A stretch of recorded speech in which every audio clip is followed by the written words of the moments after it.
बोला के छोड़ी कहे अब नहीं देंगे टेंगे टेंगे टेंगे टेंगे टेंगे टेंगे। घर में बोला के छोड़ी कहे अब नहीं देंगे टेंगे टेंगे टेंगे टेंगे टेंगे टेंगे। बोल है हाँ हमारा मन रे मोहन पर जाती कूद रे आई तो पकड़ के चुमा लेंगे टेंगे टेंगे टेंगे टेंगे टेंगे टेंगे टेंगे टेंगे टेंगे टेंगे टेंगे टेंगे। म्यूजिक डायरेक्टर टुनटुन बाबू सलहा।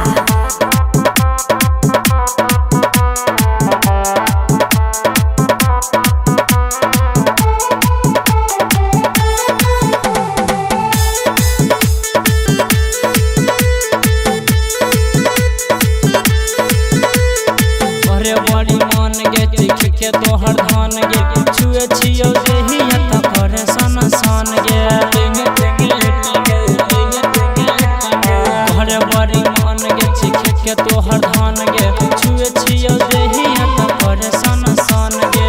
हमरा नय न पगला न गे हाली से लहंगा उठा न गे तनिए देर तोरा रुकेंगे टेंगे टेंगे टेंगे टेंगे टेंगे टेंगे टेंगे टेंगे टेंगे टेंगे टेंगे टेंगे टेंगे टेंगे टेंगे टेंगे टेंगे।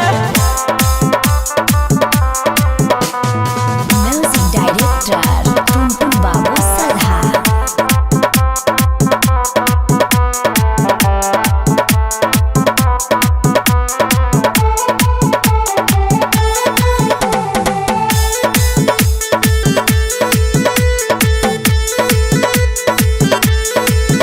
कहो रमन जी दीवाना गे गाई के इहे गाना गे चल तौन कोनो आई तोहर बहाना गे टेंगे टेंगे टेंगे टेंगे।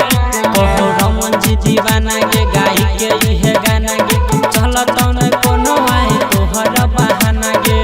मिले से कहो चल भीतर तोरा लगे बहु मीटर धीरे धीरे हम तोरा डरेंगे टेंगे टेंगे टेंगे टेंगे टेंगे टेंगे टेंगे टेंगे टेंगे टेंगे टेंगे टेंगे टेंगे टेंगे टेंगे टेंगे टेंगे। DS रिकॉर्डिंग स्टूडियो सिंगिया घाट।